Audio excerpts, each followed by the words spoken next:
Entendi. E aí já diferente da estabilidade um exemplo aí, o Ministério Público fechou. Todos os servidores do Ministério Público vão ficar à disposição da administração pública e vão ser realocados em setores que equiparam ali o salário, o cargo que eles desempenham. E aí a questão dos conselhos que a gente sempre traz primeiro é a questão de demissão motivada. A demissão motivada ela já tem que ser clara na cabeça da pessoa do conselho. Gente, se foi demitido imotivadamente, cabe sim a reintegração, não tem discussão. Nós temos 3 grupos, né? Aquele que é o anterior a 2001, o entre 2001 e 2007 e depois de 2007. Antes de 2001 é aquele pessoal que entrou ainda na regra do empregado público, então era seleção só. E esses também têm a demissão motivada. De 2001 a 2007 ali, nós temos o pessoal que não poderia ter ingressado no órgão, então é uma discussão à parte. E temos o pessoal depois de 2007 que entrou para o concurso público, tá? Eu tenho uma defesa, eu sou advogado trabalhista do pró-trabalhador, né? Eu sempre trabalho do lado do trabalhador. Então, quando me perguntam quem tem estabilidade, para mim todo mundo tem estabilidade. Além da demissão motivada, para mim todo mundo tem estabilidade. E nós vamos brigar para que isso aconteça. Nosso escritório sempre se posiciona pela estabilidade de todos. Ou seja, se extinguir um conselho, eu acredito que os servidores têm que ficar à disposição da administração. Por quê? Conselho se equipara a uma autarquia federal. Você conhece algum, e aí uma pergunta franca aqui, você conhece algum servidor de autarquia contratado por seletista sem estabilidade? Contratado pelo regime de CLT? Eu não conheço. E aí a gente vem nesse debate contínuo, eu queria deixar bem claro isso, eu recebi, olha como é que é importante esses movimentos que você tomou a iniciativa de nós fazermos aqui, eu recebi só depois que nós divulgamos a live, o Gustavo, eu vou divulgar mais tarde aí a sentença dele, reintegrado por demissão imotivada, que ingressou aí para o concurso público, sentença dele saiu ontem, ele mandou para mim já de imediato, Bruno, olha aí, ó, corroborando o que você fala. E hoje eu recebi uma notícia muito triste de um servidor do Espírito Santo, que entrou anterior a 2001, foi demitido imotivadamente, depois aí de 22 anos no órgão, simplesmente agradeceram e demitiram ele. Imagina uma situação dessa. E aí eu já estimulei também, estou ajudando ele, encaminhando ações nossas, processos nossos para poder auxiliar e fundamentar aí para que ele possa ser reintegrado. E é algo que nós temos que ajudar. Então, quando eu sou bem maçante quanto a isso, eu sempre falo sobre a estabilidade de demissão motivada, porque às vezes a pessoa até fala, que Brasília, por exemplo, o pessoal fala, pô, mas isso aí nem tem chance de acontecer, mas no Brasil é uma realidade, né? A demissão imotivada, ela acontece, principalmente agora no período de pandemia, nós temos aí casos de demissões que estão acontecendo e têm que ser revertidas. Então, acho que o primeiro ponto a gente tratar aí seria isso. E aí eu queria saber aí também do Rio Grande do Sul, as suas experiências com isso. Então, a gente tem um conselho que não fez o concurso, né? Não prestou, os funcionários não prestaram concurso público. E agora eles estão sendo demitidos. Estou falando de 30 a 40 trabalhadores. Nossa. E como este conselho ele fez pedido para o Ministério Público do Trabalho, fez TAC, e ele descumpriu vários TACs durante esse tempo, parece que o procurador não quer mais nem saber. Assim. Então, na realidade, quem paga é o trabalhador, né, que vai ter que ser demitido pela súmula 363, né? É a súmula que sai só com o salário... Contrato nulo. Contrato nulo. Essa é a realidade. Então, assim, ó, agora a questão é dos males o menor, que a pessoa vá demitida pelo menos com as suas verbas, que já é um absurdo, porque ela não teve culpa de fazer um concurso no qual ela não sabia que não estava sendo... Aliás, minto, não fez concurso, não sabia que teria que prestar o concurso. Aí já vamos começar por aí. Então, assim... Já começa errada a relação. E aí agora, por anos, e a gente está falando de contratos de até 17 anos, 20 anos, mesma coisa que o colega falou lá do Espírito Santo. Só que a diferença é que a contratação foi feita sem concurso e foi pedido TAC, e depois descumpriu, pediu TAC novamente, descumpriu, pediu TAC novamente, e aí a coisa ia chegar num momento que não ia ter como segurar. Com certeza, com certeza. E ainda num momento desse, né? Imagina gerar um contrato nulo que você sai sem nada, em plena pandemia, numa situação dessa que a recolocação no mercado é péssima. Eu recebi alguns casos disso também, de contrato nulo, e a gente teve uma preocupação muito grande com eles, apesar de nós entendermos que tem um problema no contrato de trabalho, mas é o que você falou, né? Você coloca a parte hipossuficiente da relação trabalhador numa situação que, muito obrigado, vá com Deus, vai com uma mão na frente, outra atrás, e aí, como é que faz, né? Eu acredito que nesse ponto o trabalhador deveria ter garantido seus direitos, quem deveria pagar por isso era o gestor. Eu sempre levo nessa linha, eu acho que... Eu também acho. A gente não está com... Eu até ia lhe perguntar se tem algum caso no Brasil que o servidor que foi demitido nessa circunstância acionou para responsabilizar o gestor da época que foi admitido dessa forma, porque ele não tem culpa dessa situação, né? Tem culpa da pessoa que entra assim.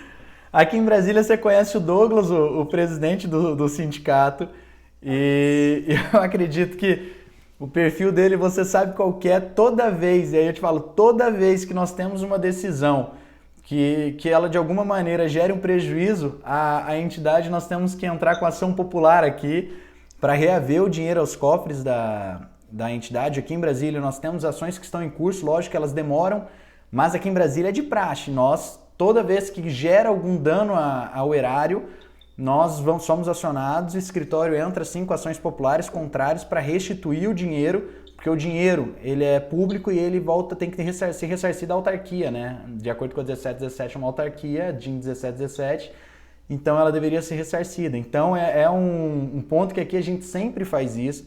E em casos como esse, sabe por quê? Quando ele é um gestor de verba pública, como são gestores aí de conselho, eles têm que minimamente preservar, se eles pelo menos não querem fazer para o trabalhador porque não tem a consideração, eles têm que pelo menos pensar no patrimônio pessoal deles, porque existe uma comunicação, prejuízo ao erário público, necessidade de restituição. E isso é uma realidade. Nós tivemos aqui em Brasília, vou citar um caso que ficou bem famoso, que foi o caso do Conselho Federal de Medicina Veterinária, que inclusive, olha como é que foi, inclusive o acordo que nós fechamos com ele depois de um processo judicial complexo, eles fecharam um acordo gerando uma economia ao Conselho. Algumas pessoas denunciaram ao TCU o acordo que nós firmamos. E o TCU virou, e foi bem bacana porque ele falou, não, o acordo do atual presidente com o sindicato foi devido e foi correto. Quem agiu de má fé, e tem que ser verificado quem deu causa, foi quem não deu as progressões lá atrás para os servidores. Então que ele verifique quem deu causa e solicite ressarcimento ao erário. E isso é o bacana de ver o TCU atuando nesse ponto, né? E eu acho que é um dos principais aí a serem colocados. Eu vi que tem umas dúvidas aqui, só pegando um gancho aqui, gente, da questão da demissão motivada, da questão da estabilidade. Primeiro, o Delamin aqui, ele colocou um caso que ele tem ciência aí de uma sentença. Queria depois, Delamin, que você colocasse pra gente se teve a reintegração ou não, que eu não consegui ver. Eu vi que teve o processo com demissão imotivada, e aí eu queria até saber se teve a reintegração em primeira instância e se deu procedente a ação. Mas uma das coisas que sempre me perguntam é se existe um conflito entre o CLT de conselho receber o FGTS, ser pago o FGTS dele, ele ter o fundo de garantia, e eu argumentar que ele tem estabilidade, né? Que é o que eu te disse aí, que eu sempre defendo pela estabilidade. Falam que o fundo de garantia ele tem essa situação de amparar o trabalhador em uma eventual demissão, que aí não pode ter, na realidade, né? Não teria que ter o fundo de garantia. Exatamente. O problema não é ele receber o fundo de garantia ou alegar que ele tem estabilidade. É que ele tem estabilidade e o conselho não faz a contratação pelo regime correto. Então, o fundo de garantia hoje que é pago pelo conselho é porque ele contratou errado. Então, é um erro do conselho isso. Então eu queria deixar bem claro, porque boa parte das vezes as pessoas falam, mas eu sou CLT e você alega que que eu tenho estabilidade, eu nunca vi isso. Só que você é CLT pela jurisprudência até aqui, né? Depois pode mudar aí com as decisões supremas. Mas até aqui você é CLT por um erro do conselho. E é isso que o pessoal tem que se conscientizar, que a estabilidade que eles têm, que quando eu argumento que eles têm estabilidade, mesmo sendo seletista, é porque, ao meu ver, existe uma situação que é equivocada dele ser seletista. Então ele tem já isso daí. Eu queria muito que o servidor conseguisse absorver essa informação, porque eu vejo muitos servidores que desacreditam e tentam fazer um contraditório para que não tenham a estabilidade, defendendo boa parte das vezes o conselho. E eu não consigo identificar isso. É que nem eu te disse, eu sempre vou defender pro lado do trabalhador, eu sempre tenho a minha visão pró-trabalhador, então eu faço uma defesa mais aguerrida nesse ponto, mas a contratação foi errada. Você sabe aí, eu não sei se no Rio Grande do Sul já tem isso, mas nós temos no Espírito Santo alguns casos desses, em Sergipe, que o concurso público estava lá no edital que a pessoa seria contratada por CLT. E o Ministério Público entrou com a ação e barrou o concurso público, falando que só poderia ser contratado se fosse pelo regime jurídico único. Você tem algum caso aí? Teve sim, só que não sei como é que ficou essa questão, ficou suspenso. Eu não lembro, porque são muitos conselhos, né? Então não lembro, mas sei que teve sim. Aí ó, o CREA, o pessoal já respondeu também aí do sindicato do Rio Grande do Sul.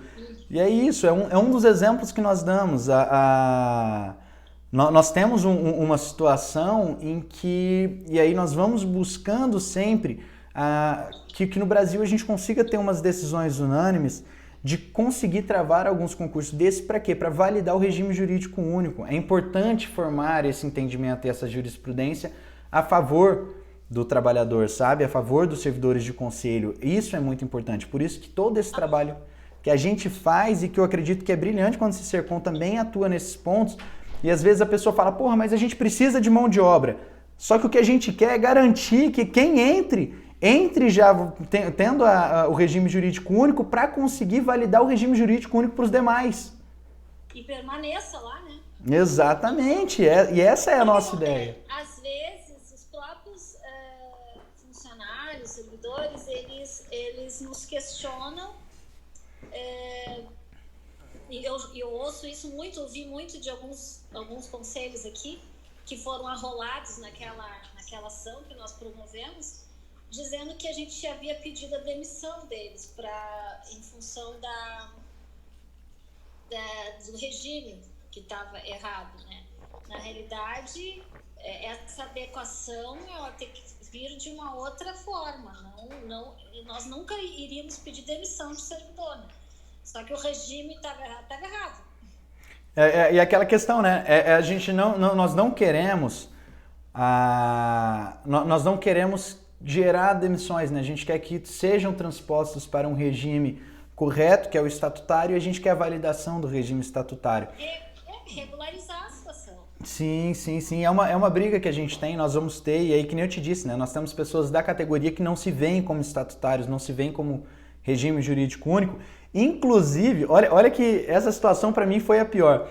Eu recebi de um servidor questionando aonde no Brasil tinha servidores de conselho de regime jurídico único. E ele lá do Ceará, né? Uhum. E aí eu falei, no seu estado tem, no de medicina. A pessoa questiona sem nem olhar o seu estado como é que é. Então aí eu chego e falo assim, gente, é muita vontade de tentar desconstruir algo que a gente busca trazer na intenção de conscientizar e estabilizar para todos. Então eu acho que isso é muito bacana, a gente conseguir manter esse trabalho e essa conscientização de todos, porque é um trabalho que é necessário, né? Formiguinha. De formiguinha também. O Brasil é muito grande, são muitos conselhos e cada estado age de um jeito, cada juiz age de um jeito nos seus devidos estados. E realmente gera essa insegurança, né? Uma insegurança constante esse servidor. Aí, como se não bastasse tudo isso, tem a pandemia. Então, né? Então, assim, que é uma coisa que, obviamente, veio para realmente mudar muita coisa na vida da gente, mas e fazer uma reflexão real também, assim, colocou meio que um holofote em cima das deficiências que já eram grandes, né? Exatamente. Então, assim, a gente, nesse aspecto, está sofrendo muito aqui no Sul, porque tem alguns conselhos, que eu comentei com o Dr. Fábio hoje, que estão tentando colocar MP de redução de jornada e salário dentro do acordo coletivo. Gente, então, assim, para mim é ponto pacífico que o sindicato se posicionou já, inclusive nas reuniões que a gente já teve com alguns funcionários, que não é o nosso papel, como o senhor disse ali, nossa defesa do trabalhador. Jamais um sindicato vai colocar em acordo coletivo esse tipo de perda para o trabalhador, né? Porque não tem nenhum tipo de razão para ser. Aí a gente ouve várias coisas. Porque se nós não colocarmos, as pessoas vão ser demitidas em função disso. Gente, mas não tem que sofrer um processo administrativo para sair de dentro do conselho? Como assim? Então, assim, se usa todos os argumentos para poder justificar o injustificável, na minha concepção. Então, a gente tem que firmar muito bem nosso posicionamento de defesa dessas pessoas, porque a gente entende a situação do mundo, né, que não foi só aqui que isso está acontecendo. Infelizmente, também todo o mundo está sofrendo com isso.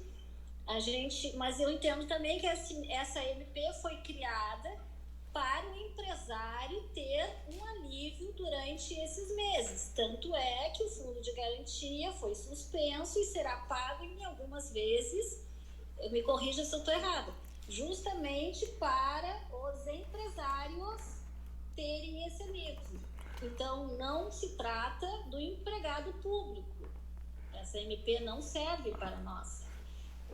Então, é isso. Eu gostaria só que o senhor pontuasse e nos situasse em relação a isso, porque, da minha parte, não tem dúvida, mas eu quero que o servidor ouça realmente o que é essa nossa posição.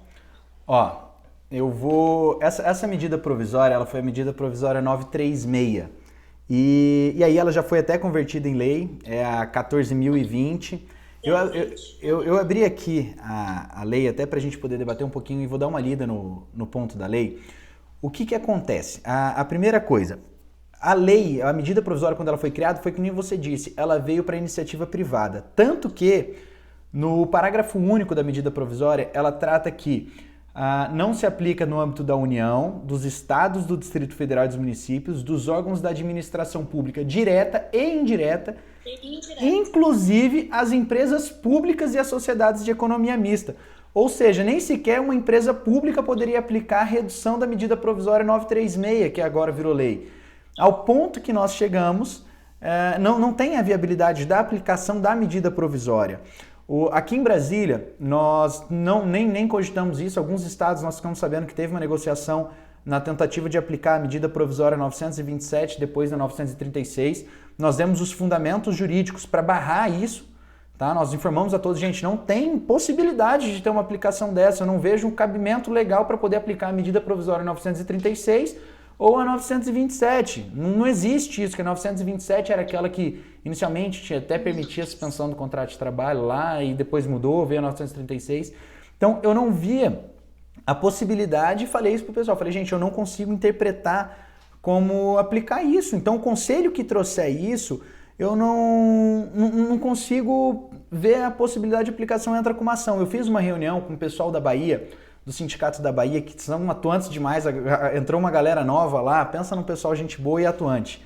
E a reunião toda foi em volta disso, e eles moveram ações contra conselhos que quiseram aplicar a medida provisória 936. E lá foi garantido. Então, eu não vejo, não tem como aplicar a medida provisória 936. Eu não vejo a possibilidade aí inclusive, de ter essa redução salarial agora como justificativa. Eu vou te falar assim, dentro da OAB é a parte, que é uma autarquia sui generis, inclusive estava uma discussão no Ministério Público do Trabalho se aplicaria ou não para a OAB.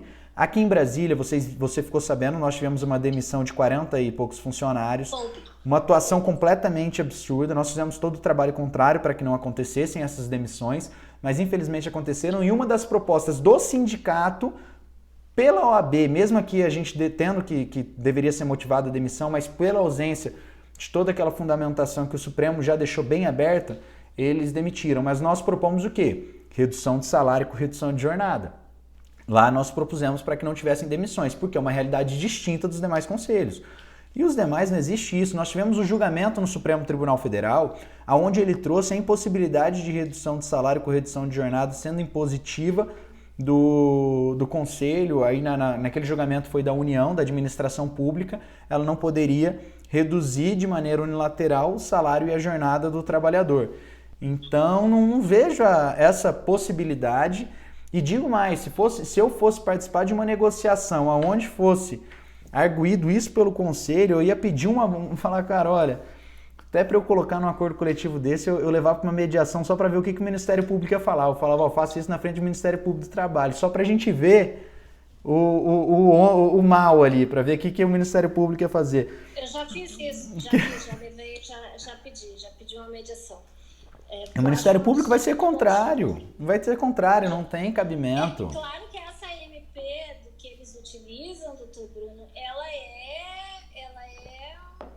maquiada, assim, ela não é. Eles não utilizam assim, estamos utilizando a MP. Ela vem com alguns, força maior, calamidade, em função da pandemia, não se fala em MP exatamente assim, sabe? Não é MP. Na realidade, eu pego um pouquinho daqui, um pouquinho dali, monto uma redação que comporte a situação atual, propondo redução, pede redução de até 40% do salário, quer dizer, é um absurdo. Significativo.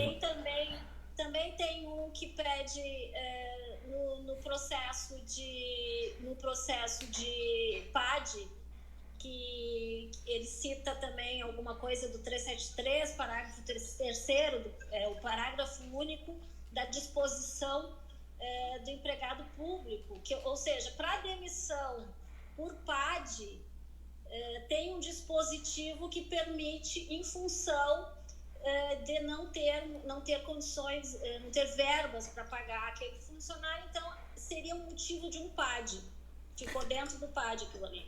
Então, assim, vem todo assim, a gente tem que interpretar, entendeu? Não é uma coisinha simples. Nenhum vem assim falar, vamos aplicar a MP, enfim, ela vem maquiada, mas a gente sabe qual é a intenção. Então, assim, isso para mim está ponto pacificado, mas a gente sempre procura entender o que na realidade isso tudo quer dizer que aquela máxima do nosso ministro, que enquanto entre aspas, se distraem com a pandemia, a mídia está voltada para isso, a gente passa a boiada. E isso me parece bem claro nesse momento, né? Então, vai se tentando tirar em cima do trabalhador sempre essas contas das adversidades da vida no geral. A adversidade geral sempre vai para o trabalhador. Eu vou te falar, aqui em Brasília, nós tivemos o caso do Conselho Regional de Psicologia. Eles alegaram a mesma situação. E aí nós só perguntamos uma coisa para eles. Não, tudo bem, mas quantos cargos comissionados extra-quadros vocês têm? Quantos atualmente ainda tem? Se vocês tiverem já gera uma justificativa contrária a vocês. Como é que você me fala que você está com fluxo negativo de caixa e você tem cargo comissionado extra-quadro se você tem servidor concursado ou servidor da casa que possa desempenhar as atribuições? Como funciona isso? Outra coisa, redução de jornada sem redução salarial. Nós propusemos aqui. Você vai gerar uma economia de água, você vai gerar uma economia de luz, você tem diversos outros posicionamentos. E aí o que mais me surpreende é que nesse caso do Conselho Regional de Psicologia, eles tentaram fazer isso, a gente falou, não tem cabimento. Nós não vamos negociar. E primeiro, se chegar num ponto de você me alegar que você tem que demitir, eu quero que você primeiro desligue todos os extraquadros, depois você tira as funções de todo mundo. Aí a gente vê qual vai ser a redução e me apresente por A mais B a situação. O problema é que o pessoal gosta muito de falar, não, mas eu tô sem dinheiro, mas continua recebendo diária, continua saindo de uma cidade vizinha para poder ir para o conselho só para receber uma diária, continua fazendo atuações para poder receber benefícios. Aí é aquela coisa, né? Dime, vosso reino nada. Então, para os trabalhadores nada, mas para ele continua me recebendo todos os benefícios. Nesse caso, tinha carro, tinha sala fechada, Tinha tudo. Então, quer fazer o quê? Vamos fazer o seguinte, vende a sala, restitui o dinheiro para o conselho, você tem imóvel. Então, são diversas situações que quando o conselho chega numa situação dessa, eu vou demitir porque eu não tenho orçamento, com todo respeito, e dentro de um sistema de conselhos, e aí eu não sei qual é o conselho, mas todo mundo sabe que os conselhos federais têm caixas astronômicos. Os valores que estão aí em caixa são absurdos. Confea, mais de 300 milhões, Cofem, mais de 30 milhões em caixa, outros conselhos que têm mais de 40 milhões, 20 milhões em caixa. Tudo bem, faz o seguinte, pede apoio para o federal. O federal tem a possibilidade, se o conselho estiver quebrando, o federal pode intervir. A estrutura do conselho permite isso, pede intervenção. Mas vai querer perder a mamata do cargo? Não vai. Aí vai querer ir para cima de quem? De trabalhador. E é uma realidade que a gente está vivenciando. Isso, para mim, chega a ser esdrúxulo. Esdrúxulo. Mas sabe o que acontece? À frente de conselho não tem gestores. O problema é isso. À frente de conselhos tem políticos. Então, são pessoas que vão lá, ganham e boa parte das vezes entram aí através de uma boa propaganda eleitoral para poder, de repente, até proteger alguns. E aí eu vejo casos de Brasília, que a pessoa que ganha certo conselho, não vai fiscalizar a B ou C empresa porque tem vínculo. Entendeu? Aí a gente vai chegar num ponto como esse. Então eu não nem entro. Quando o conselho vai tratar com esses debates, eu nem entro nele até que seja comprovado por A mais B. Conselho Federal de Medicina, Conselho Regional de Medicina Veterinária foi um dos casos também, mesma coisa, estou sem dinheiro, mas mesmo assim com advogado fora do quadro, advogado do quadro, pessoas pagando super bem. Então, assim, uma situação que beira o ridículo. É um desafio, né? E aí vocês têm que fazer, é um desafio muito grande para o sindicato. E aí sabe qual que é o mais difícil, Jane? E aí eu sempre digo isso, mas conscientizar o trabalhador disso que nós estamos falando. Porque às vezes vai virar e vai falar assim, o sindicato está querendo que eu seja demitido.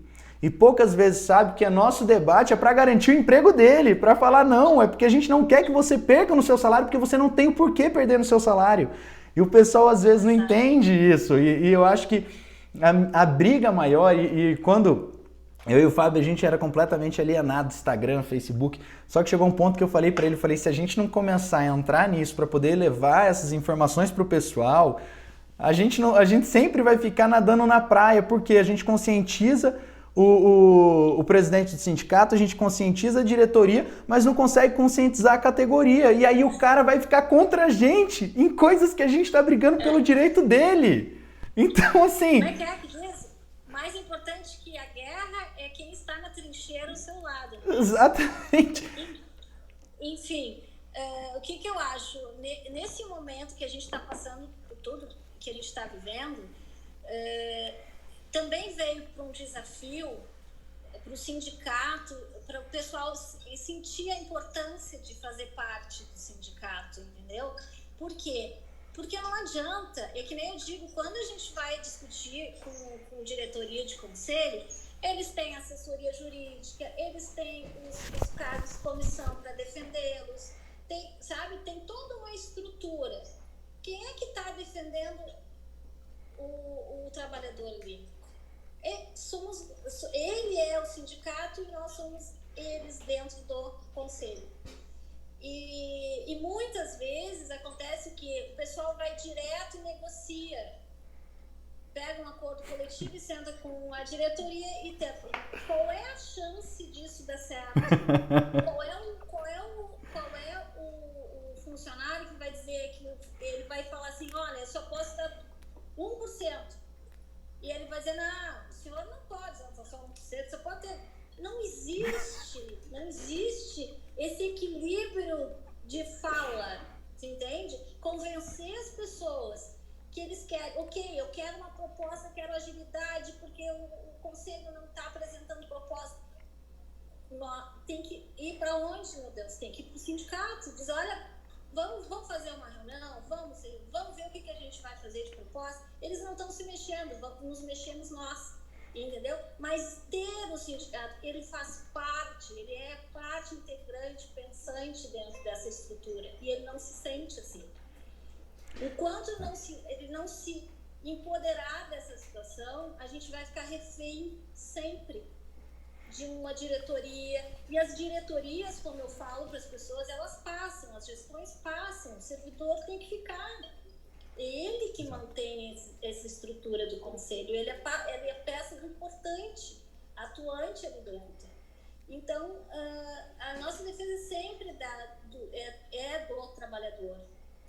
E exato. Eu acho que nesse momento, que as pessoas estão se dando conta, né, de quem está ao lado na trincheira com ele.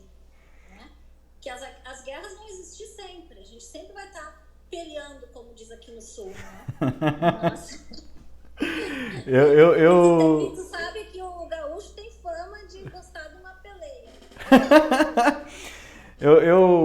Nesse ponto aí, eu sempre falo que me assusta às vezes as pessoas não conseguirem ver dentro do sindicato a sua representação. E eu acho que assim, ó, se você enquanto sindicato, eu sou um servidor da base, sou filiado, eu não gosto da sua atuação, o meu papel é entrar no sindicato e tentar fazer a diferença por dentro da estrutura. Os sindicatos são todos os servidores. Não existe esse negócio de o sindicato não me representa das costas e vai embora. Você vai ficar na mão de quem? A última linha de defesa do trabalhador é o sindicato. Não tem outra saída. Eu cansei de falar isso aqui em Brasília. Sabe um lugar onde eu gosto muito de falar dele, porque toda live que tem eu gosto de falar dele, porque eu tenho um amor maior por esse conselho, que é o Confea. Eu tenho uma relação com o Confea que chega a ser surreal, sabe? É um negócio que eu tenho que policiar porque eu nunca vi uma situação como aquela. E aí, dentro do Confea... Então, e aí, ó... E o Confea, sistema Confecrea, eu amo. E aí, o que acontece?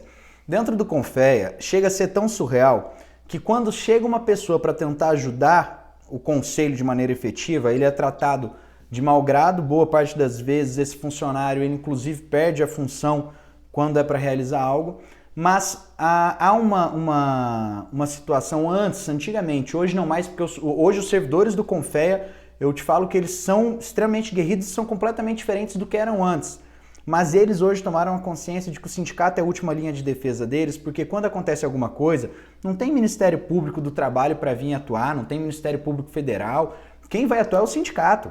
Retorno ao trabalho agora no Confea, nós recebemos a notícia, tivemos que entrar com a ação, conseguimos suspender o retorno ao trabalho e, infelizmente, um servidor ainda veio a óbito. Então, assim, é uma situação tão absurda, mas... Me pergunte, o Ministério Público do Trabalho foi lá e entrou com a ação? Não entrou. O Ministério Público Federal entrou com a ação? Não entrou. Quem teve que entrar para o grupo de risco ficar em casa foi o sindicato. Então o pessoal tem que entender que o sindicato é sim a última linha de defesa e é quem vai sim atuar a favor deles. Eles têm que ter essa condição na mente deles, eles têm que irem atrás do sindicato quando tiver alguma coisa, porque boa parte das vezes aqui aconteceu o quê? Porra, mas aconteceu isso dentro do meu conselho, o sindicato não fez nada. Você chegou a falar com o sindicato? Você levou a situação para o sindicato? É preciso chegar ao sindicato para que a gente possa atuar. Então, é toda uma construção que tem que ser feita. Vou citar, o Jaime colocou um negócio aqui que eu vou até citar, que é consciência coletiva de categoria. Isso, para mim, eu acredito que é o que mais falta. E se as pessoas tivessem essa consciência aí de classe, consciência coletiva, todos os sindicatos seriam extremamente fortes ao ponto de qualquer discussão. E aí eu vou citar aqui, deixa eu até pegar aqui a Carla Lago, ela colocou uma questão de greve.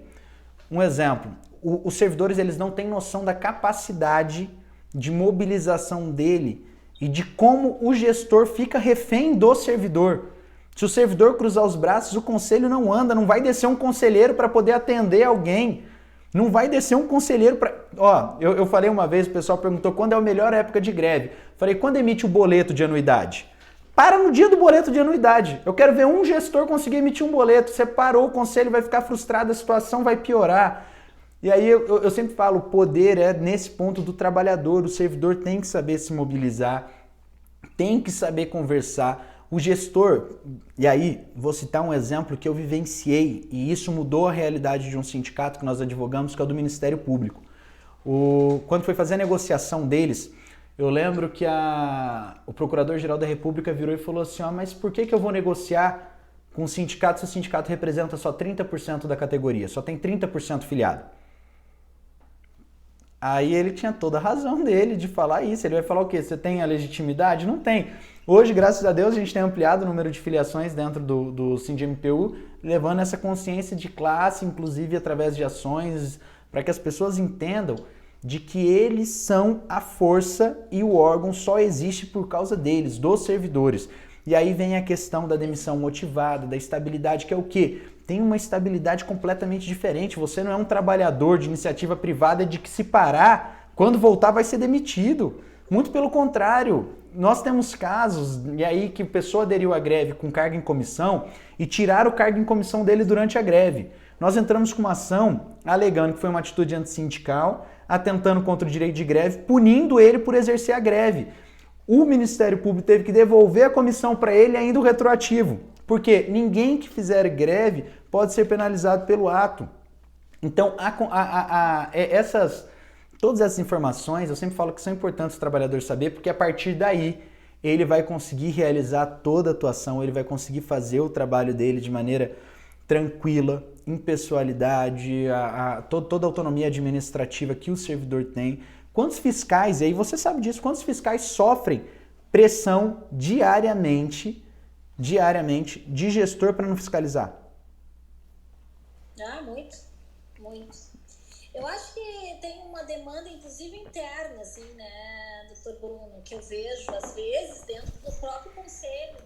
Eu já tive casos absurdos de que a gente queria tentar colocar cláusulas específicas para os fiscais e os colegas do administrativo não queriam. Entendeu? Então a guerra interna também existe. Tudo isso a gente tem que trazer à tona. A gente tem que, nosso papel é de inclusão das pessoas. Exato. Né?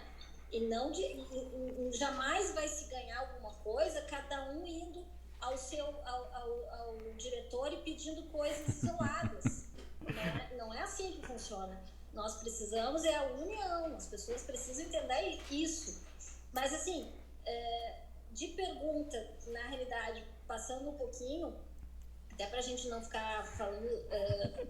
A gente já tá 1 hora. Né? Então, e o doutor Fábio deve estar dizendo, viu? Se deixar, ela fala um pouco. O problema é que somos dois, então. E minha mãe fala, né? Quando a companhia é boa, o tempo voa. Já deu 1 hora aqui, a gente nem percebeu. Bom, aí o que acontece? Temos casos dessas tentativa de inclusão dessa cláusula de redução. Temos a questão de retirada de benefícios em função da pandemia, que no caso já tivemos nós mesmas da OAB, foram retirados os vales refeição, porque a OAB não tem acordo coletivo, mas por liberalidade, são 20 anos fornecendo esse benefício, eu acho que já está um pouquinho consumado o fato do benefício, né? E aí, e eles utilizam, o que acontece? A moeda de troca nessa situação é o quê? Estamos todos em teletrabalho, a maioria, e aí eles ficam utilizando do fato de as anuidades não estão sendo pagas conforme os outros anos, né, que não tinha pandemia, enfim, a arrecadação não é a mesma, mas tem diferenciação, claro que a gente sabe, porque tem conselhos grandes e conselhos bem pequenos. Então, muita denúncia também em relação à pandemia, muita coisa das pessoas que estão indo trabalhar e os próprios gestores não utilizam máscara, conselheiros que vão para reunião sem máscara e ainda continuam fazendo reunião presencial. Então, assim, são várias coisas, é um leque de problemas que estão aparecendo. Então, a gente está denunciando daqui, denunciando ali, só que nós, como sindicato, também estamos em teletrabalho e são 28 conselhos para administrar. Então, é humanamente impossível que eu saiba de tudo que está acontecendo em cada conselho. Ou seja, se as pessoas não nos ligarem, não mandarem um e-mail para dizer o que está acontecendo no seu conselho, para a gente poder agir, também não vai surtir efeito. Então, é tudo uma ação em conjunto, como sempre. Né? Então, só vou falar isso agora e o senhor toma conta da palavra do teu grupo, pelo amor de Deus. Não, olha, eu vou falar aqui bem dessa questão de direito dos trabalhadores. Eu gosto muito de trazer o quê? Primeiro, fugindo um pouquinho sobre acordo coletivo. Muitos conselhos, eles regulamentam esses benefícios através de portarias, né? E aí é uma realidade que acontece. E sabe o que eu acho mais engraçado? Que o conselho ele vem, edita uma portaria, publica, concede um direito, aí daqui a pouco muda a gestão, ela revoga aquela portaria, tira um direito, e aí, consequentemente, vão acontecendo aí a mudança do contrato de trabalho da pessoa a cada 2 minutos.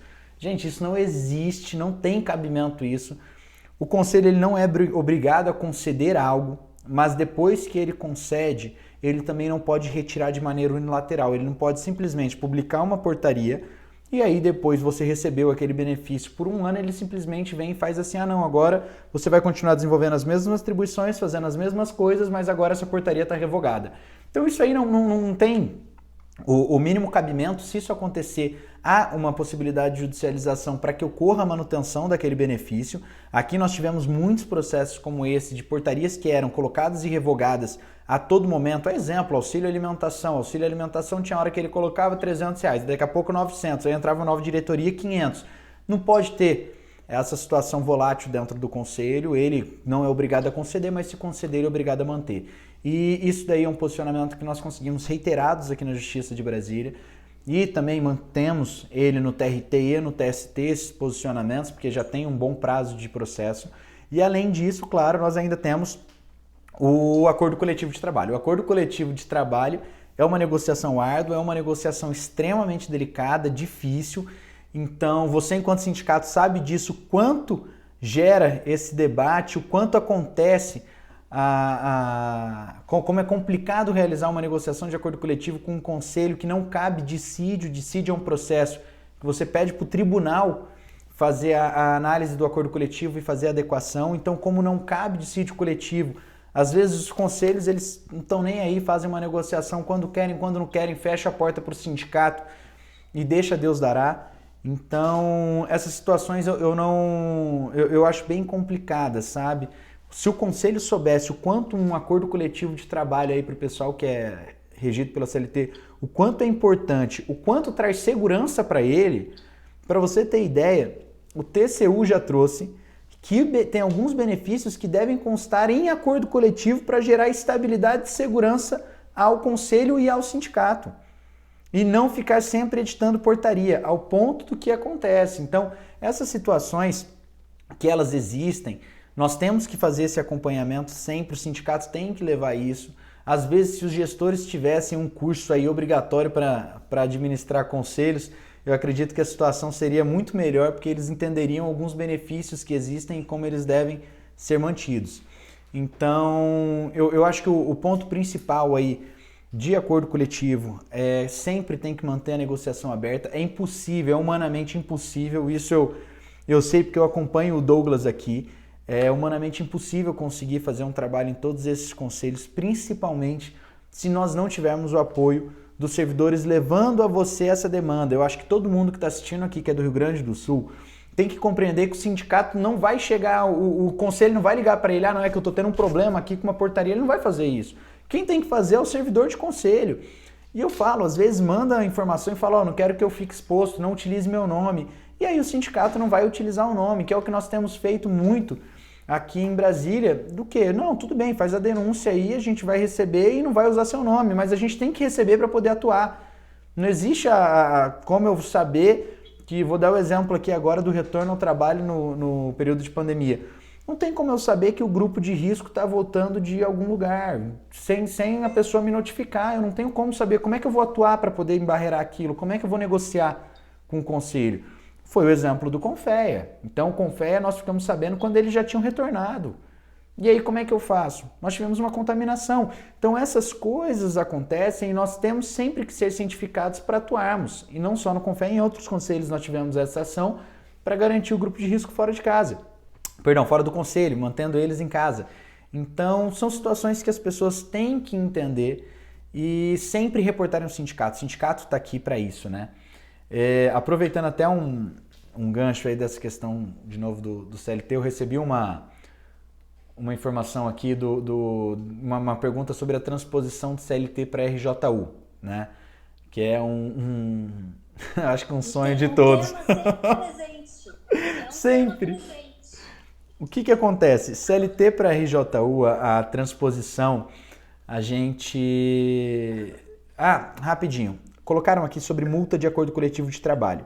A multa de acordo coletivo de trabalho, ela própria CLT, ela traz a necessidade de existência dela, né? A CLT fala que o acordo coletivo, quando descumprido, deve ser aplicado uma penalidade. Mas quando não existir essa penalidade de aplicação da multa, você pede dano moral com caráter punitivo, que é o quê? Ele não fez, mas gerou um dano moral coletivo, você entra com o dano moral coletivo para poder gerar o caráter punitivo do não cumprimento do acordo coletivo.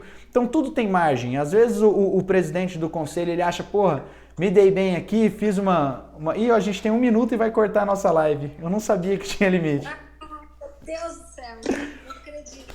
Mas aí, aí eu acredito que assim, ó, eu acho que a gente tem muita matéria ainda para tratar, mas eu acredito, sabe, gente, que a gente conseguiu atingir o ponto principal aqui, fazer esse levantamento. Acho que se cair, você acha que a gente abre outra? Olha, por mim eu tô aqui, tô presente. O que o pessoal acha aí também? Dá um comentado aí, se o pessoal quiser acompanhar, tem que mandar um sim aí pra gente ser estimulado também, né?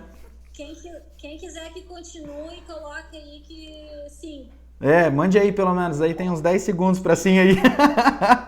10 segundos para o sim. Sim. Beleza, deu já um sims aí, ó, já deu uns 4, 5 sims. Então a gente já vai reabrir outra e também nós temos alguns pontos aí que nós temos muitas perguntas a serem respondidas. Eu acho que a gente trata de uma conclusão nessa próxima reabertura aí. E aí a gente conclui e depois, de qualquer maneira, como tivemos muitas perguntas, nós vamos organizar uma nova live depois para esclarecer todas essas dúvidas que ficaram pendentes, todas essas perguntas que ainda continuaram aqui. Eu acho que é unânime aí o sim, então a gente vai continuar. Mas depois a gente vai fazer uma live só para tratar sobre todos esses esclarecimentos na quarta que vem, e aí a gente traz todas as respostas que não vamos responder aqui hoje, talvez, mas depois a gente inicia. Mas vamos voltar então para concluir a nossa. Tá? Eu vou encerrar e aí eu abro de novo aqui. Tá, ok. Eu vou compartilhar no IGTV, tá? Compartilha que a gente tem que salvar. Eu vou trocar aqui e eu vou indo também porque eu tenho que acompanhar a Raquel, amor. O título do vídeo aparece aqui. O que eu coloco no título do vídeo? Live. Faz aqui pra mim, eu não sei fazer aqui. Eu tenho que abrir um novo. Galera toda participando, o bicho tá pegando, cara. A gente... Eu precisava que você falasse isso porque a gente perde público. Entre fechar uma e abrir sempre... Mas por isso que eu falei. Não, você não falou que era do Diastópolis. Isso daqui vai bombar. Não, mas eu faço uma chamada. Já teve filiação aí ou teve seguidores? Pronto, escreve live... Bota live 26. Mas eu não sei como é que coloca. O que eu faço? Eu vou avançar aqui. Pronto. O que é o título? Live sem ser com RS. Não, vou colocar sem ser com RS.